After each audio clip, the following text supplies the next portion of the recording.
Turkey is preparing to bring back the glory it deserves in the field of sports like all other countries. The preparation is ongoing. The morale is high and the determination to win medals is at its peak. One of the swimmers ready to pounce on that opportunity is Berkay Ömer Öğretir. Now, this particular sportsman is not only young and talented, but is also a record holder. He has a 100 meters breaststroke record to his name and is in full energy to go to Japan and bring back those coveted medals. Berkay, you're one of the youngest athletes to compete in Tokyo 2020 Olympics. How does this instant success make you feel? How do you feel about it? First of all, I'm 22 years old. I have constantly practiced for approximately 13 to 14 years to reach the current level I'm at. It's been tough, and getting that score at 22 pleases me, as the average age of my rivals is above 25, with some being over 30. As less experienced as I am compared to them, gaining experience by competing against them is also good. The average age is lower than when compared to the world. People sometimes quit because of both educational reasons and the different approaches of sports people. Now, we're trying to raise the average age. I'm really glad that I became successful at that age. Now, everyone going to the Olympics is hoping to bring back that gold medal, that precious gold medal. Do you feel pressurized about this? How do you cope with it if you're pressurized? Our greatest aim has always been to join the Olympics, as we all have dreamt of it, and thus competing with the best. After some achievements, we start to contemplate what we can get or gain in the Olympics. Winning medals is also an important dream. But my first goal is to advance to the finals and win the medals in 2024, as we've recently shown up in the world arena. Frankly speaking, directly challenging them would be insanity. Gradual progress is much more logical. Berkay, tell us about that record you've broken. How hard did you work to accomplish that milestone? I broke this record last April. With it, I could pass the level. It wasn't that difficult, as swimming is highly challenging in itself. To make it this far, we have done water-based exercises 8 to 9 times every week for 13 to 14 years. While I was in high school, I used to leave the house at around 5 a.m. and go to the pool using my own means, and then to school afterwards. Later, I used to come back and exercise. I've been through very hard times, which resulted in my success. Considering the circumstances, that's what makes it more valuable. Now, our duty is to advance it further. After this success, which I assume is hard too, we will also work on other things. You're working very hard every time. I want to know about your motivation. What pushes you to do your best wherever you go? After many accomplishments, the way people see us changed. We became a model to many children, especially to young swimmers. They wish to be like us now and become as successful as we are. My greatest supporter has always been my mother during this journey. We've always been together. She's always supported, helped, and always been there for me. After this achievement, my mother is again a source of motivation. My other motivation is that we are young swimmers, and that's how they see us. As a result of my character, I've always tried my best. The way I see it, young swimmers around me are inspired by me, and in that, I'm encouraged to do better. I am trying to be a model for them, but this is an utterly different motivation for me. Tell us about your practice sessions. How do you balance your life between school and your practices and your daily life? Tell us about that. Our exercise program includes swimming 6 days a week. Out of them, 3 consist of double exercise, which means that we have 9 exercises a week. An exercise lasts 2 hours. In addition to this, we have floor-based exercises 3 to 4 times a week, which means that we have 12 to 13 exercises a week in total. After I finish my lessons in a day, I go to the exercise. Generally, I'm at school every afternoon. I study physical education at Uludağ University. As you go to the exercise in the morning and then to the classes fatigued and come back to the exercise after attending your classes, it's hard to get some rest in between. And with that fatigue, it is also difficult to listen to the lessons. We often go away to games or camps, which makes us absent from our lessons. For this reason, we try to study wherever we can so that we can remain successful. To manage them both at the same time is very challenging. I want to ask about the Turkey Swimming Federation. How supportive are they, and what is your message about the federation? I've been working with the same federation from the start, and this federation is making a serious effort. Especially our chairman of the federation is helping us out very much. Their budget is also evaluated by them, and they try to do their best. They're sending us to competitions and camps. They provide budgets to the sportsmen according to their success ranking, and we can go anywhere we want within that budget. They continue supporting us after the Olympics. They support us in the most extensive way, both in the competitions and also in the races. Okay, now let's leave sports aside and look at your normal life. What do you do in your free time? Aside from swimming and training, how do you spend your time? With your family or friends? Tell us something about yourself that people don't know.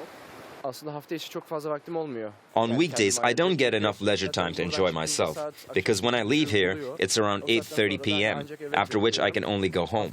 I can only set aside some time for myself on weekends. To balance this out, I spend one day with my friends and the other day with my family.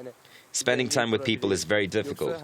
When I'm with my family or my friends, the time that we spend together is special in itself.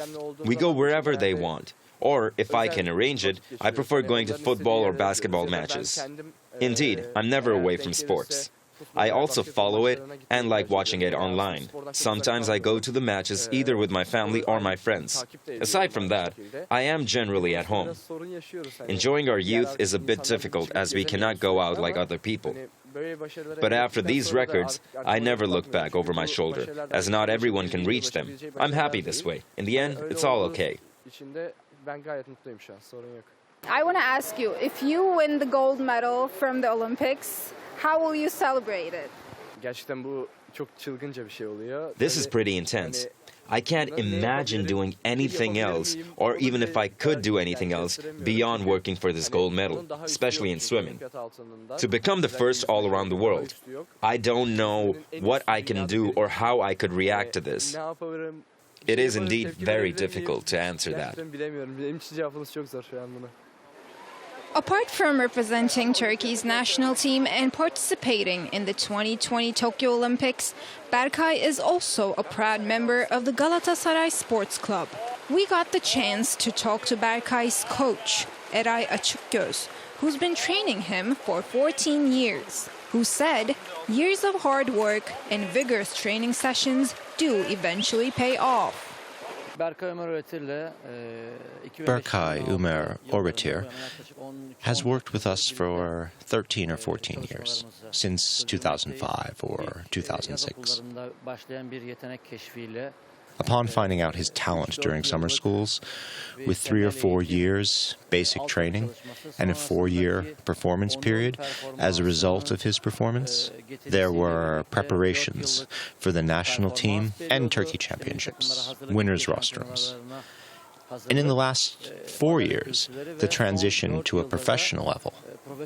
While doing them, the exercise programs started as 2 days, then 4 days, and 6 days. In the last 4 professional years, when we are at home, we have 9 or 10 exercises a week. But when we are in camp, we have 10 or 11 a week. When we calculate it yearly, it makes 48 or 50 weeks of exercises. For now, we have a quota of 5 people. There are 6 levels in total. One swimmer can get more than one quota. In the Olympics, the distance of a swimmer consists of the 50-meter breaststroke, 50-meter backstroke, and 50-meter butterfly stroke. Besides, in all of the Olympic branches of swimming, one can get more than one quota in different branches.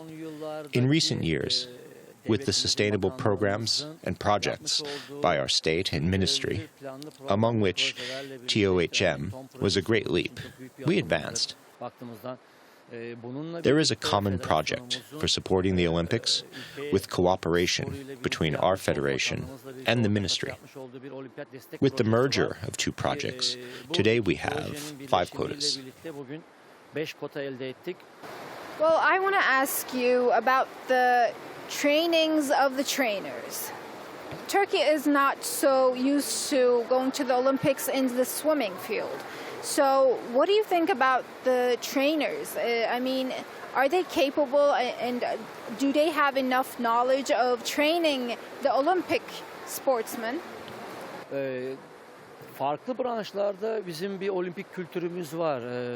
We have an Olympic culture in different branches, such as wrestling, taekwondo, or weightlifting.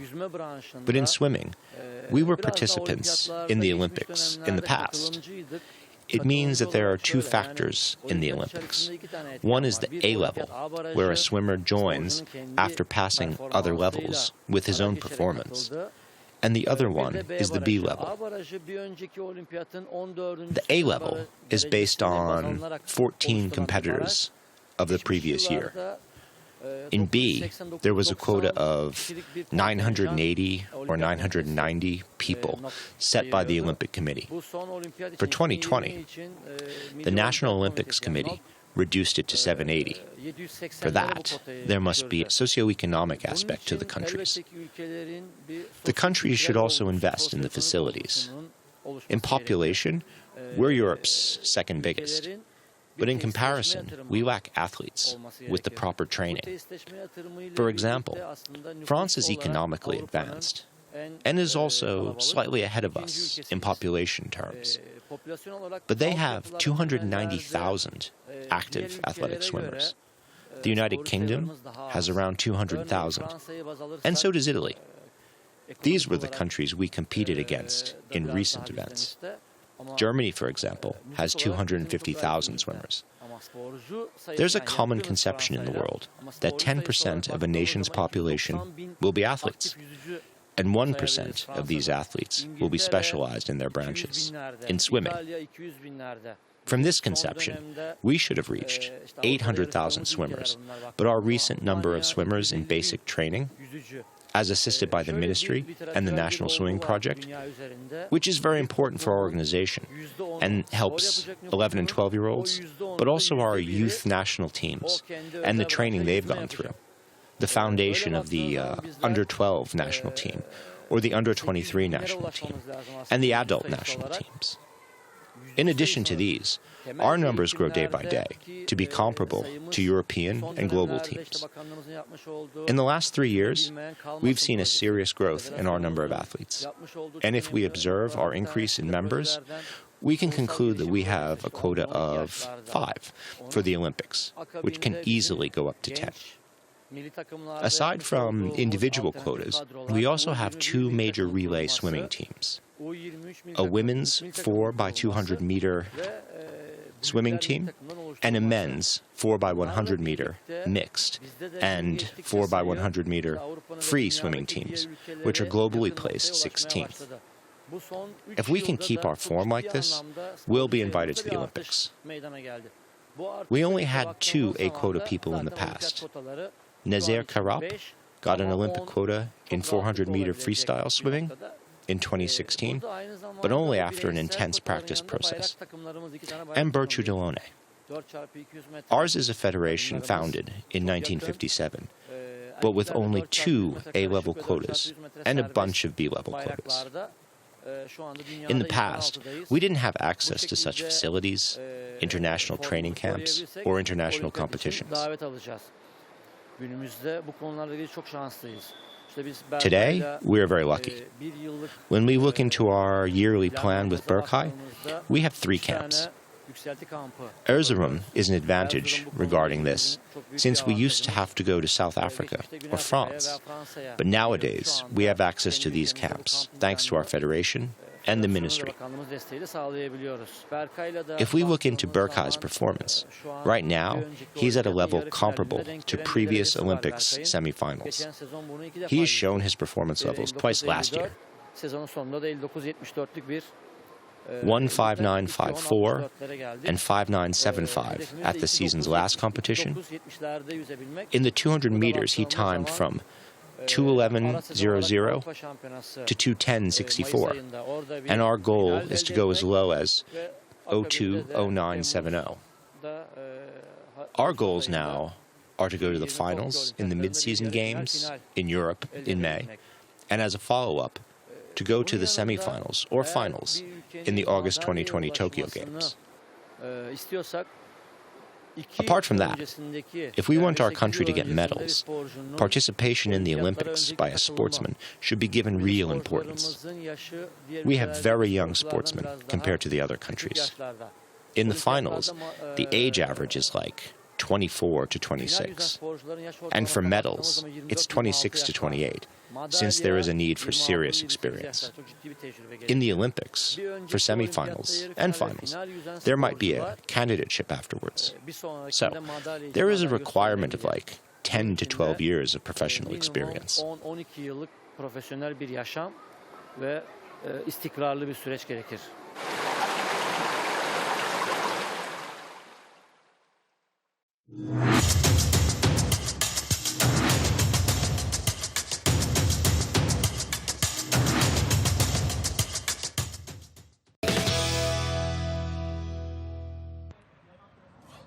Twice Olympic silver medal winning discus thrower Piotr Malachowski said the officials should consider postponing this year's Tokyo Olympic Games because of the coronavirus epidemic to protect the health of participants. The 36-year-old athlete said, if these games get postponed for a couple of months, we would be able to prepare.